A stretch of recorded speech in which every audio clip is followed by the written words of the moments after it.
দাক্ষিণাত্যে গেরুয়া ধ্বজের দেখুন কর্ণাটকের হিসেবটা প্রথমে দেখাই। কর্ণাটকে এবার যদিও বিজেপির আসন কমেছে সামান্য, কিন্তু তবুও কর্ণাটকে বিজেপির সবচেয়ে বড় দল, 17টা আসন একাই জিতেছে বিজেপি কর্ণাটকে।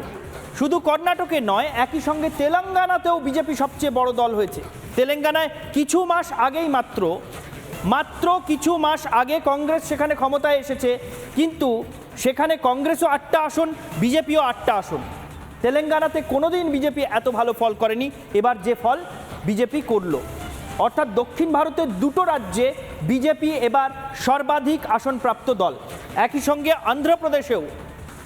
অন্ধ্রপ্রদেশেও বিজেপি 3টি আসনে জয়লাভ করেছে। 3টে আসন থেকে পদ্মফুল চিহ্নের প্রার্থীরা জয়ী হয়ে দিল্লিতে পৌঁছচ্ছেন সাংসদ হিসেবে।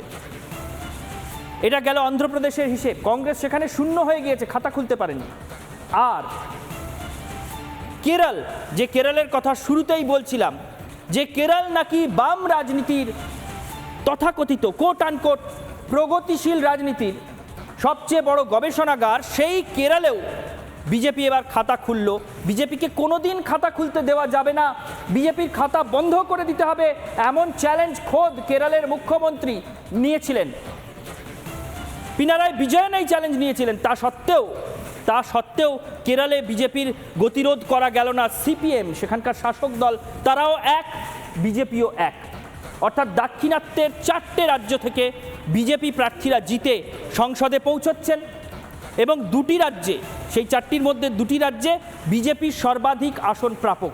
বলা হতো যে বিজেপি নাকি দক্ষিণ ভারতের, মানে বিন্ধ্য পর্বতের দক্ষিণে দাক্ষিণাত্যে কোনোভাবে দাঁত ফোটাতে পারে না। অনেক দিন ধরে সেই মিথ টিকিয়েও রেখেছিলেন রাজনৈতিক পণ্ডিতরা, কিন্তু এবারের নির্বাচন সেই হিসেব গুলিয়ে দিল। আর সেই হিসেব গুলিয়ে বিজেপি দিতে পারল বলেই উত্তরপ্রদেশে ধাক্কা খাওয়া সত্ত্বেও দিল্লি পৌঁছানোর রাস্তাটা মসৃণই রয়ে গেল, তাই নয় কি বিশাখা?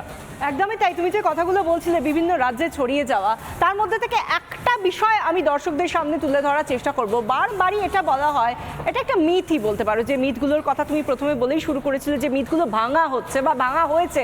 এই নির্বাচনে আমরা দেখেছি সেই মিথগুলো ভাঙা হয়েছে। তো সেই জায়গা থেকে দেখতে গেলে এটা বলা হয় যে দিল্লির রাস্তা নাকি উত্তরপ্রদেশ হয়ে যায়, দিল্লির তখ্তে যেতে হলে নাকি উত্তরপ্রদেশে জিতে তবেই সেখানে যাওয়া যায়। কিন্তু এই মিথটাও এবার ভাঙলেন নরেন্দ্র মোদী। কিভাবে? আমরা দেখলাম কি, যে উত্তরপ্রদেশে এবারে ভালো ফল করলো না বিজেপি, বরং অখিলেশের সমাজবাদী পার্টির থেকে 4 আসনে পিছিয়ে রয়েছে বিজেপি সেখানে। কিন্তু তার সত্ত্বেও মোদীর প্রধানমন্ত্রী হিসেবে শপথ গ্রহণে কোনো অসুবিধা বা কোনো বাধা রইল না। তার কারণটা কি? তার কারণ অবশ্যই গত 10 বছর ধরে আমরা যেভাবে দেখেছি, উত্তর ভারতের দল বলে পরিচিত বিজেপি, বিরোধীরা যে পরিচিতি তৈরি করেছে বিজেপির, কিন্তু গত 10 বছরে নিজেদেরকে সারা ভারত জুড়ে ছড়িয়ে দিয়েছে তারা। এবং সেই দিক থেকে আমরা দেখলাম কি, পশ্চিম, পূর্ব, মধ্য, দক্ষিণ পূর্ব এবং পূর্ব ভারতে কিভাবে ছড়িয়ে গিয়েছে। আমরা দেখতে পাচ্ছি বিজেপির জয় জয়কার কোথায় কোথায়। উত্তর ভারতে 58 আসন বিজেপি, 37 আসন সমাজবাদী পার্টির, কংগ্রেসের 18টা আসন। দেখাই যাচ্ছে কোন ফিগারে রয়েছে উত্তর ভারতে বিজেপি। এরপরে উত্তর ভারত থেকে আমরা যদি এর পরের দিকে তাকাই, তাহলে আমরা নজর রাখবো মধ্য ভারতের দিকে। মধ্য ভারতে বিজেপি একাই 39, কংগ্রেস মাত্র 1। এর পাশাপাশি আমরা মধ্য ভারতের পরের প্লেটটায় যাব, পশ্চিম ভারতের দিকে আসি। পশ্চিম ভারতে বিজেপি 50টা আসন আর কংগ্রেসের 23টা আসন। ফারাকটা একেবারে স্পষ্ট, নতুন করে অঙ্ক করে বুঝিয়ে দেওয়ার কোনো প্রয়োজন নেই। এর পরবর্তীতে আমরা দেখি পূর্ব ভারতের দিকে। পূর্ব ভারত 51টা আসনে বিজেপি জয়, মাত্র 6টা আসন কংগ্রেসের।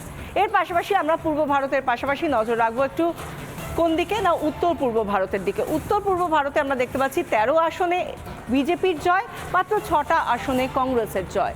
এবং এইভাবেই আমরা দেখতে পাচ্ছি যে কিভাবে নিজেদেরকে গোটা দেশের মধ্যে ছড়িয়ে দিয়েছে বিজেপি, যার জন্য যদি উত্তরপ্রদেশের রাস্তা কোথাও গিয়ে 4টে আসনের জন্য জয়ের পথ থেকে সরেও যায়, তাহলেও তাদের সরকার গড়তে এনডিএর কোনো বাধা থাকে না, মোদির প্রধানমন্ত্রী হওয়ার পথে কোনো বাধা থাকে না, কারণ তারা ওই একটা জায়গায়, একটা অঞ্চলে সীমাবদ্ধ রাজনৈতিক দল হিসেবে আর নেই, তারা এখন গোটা দেশের মধ্যে ছড়িয়ে গিয়েছে বিজেপি।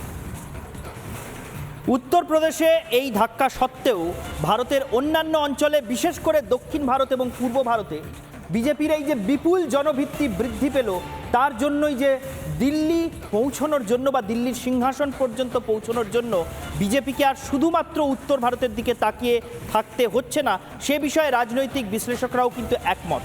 আমরা সাংবাদিক নির্মাল্য মুখোপাধ্যায়ের সঙ্গে কথা বলেছিলাম, কি বলছেন তিনি বিজেপির এই দাক্ষিণাত্য বিজয় নিয়ে, শুনবো।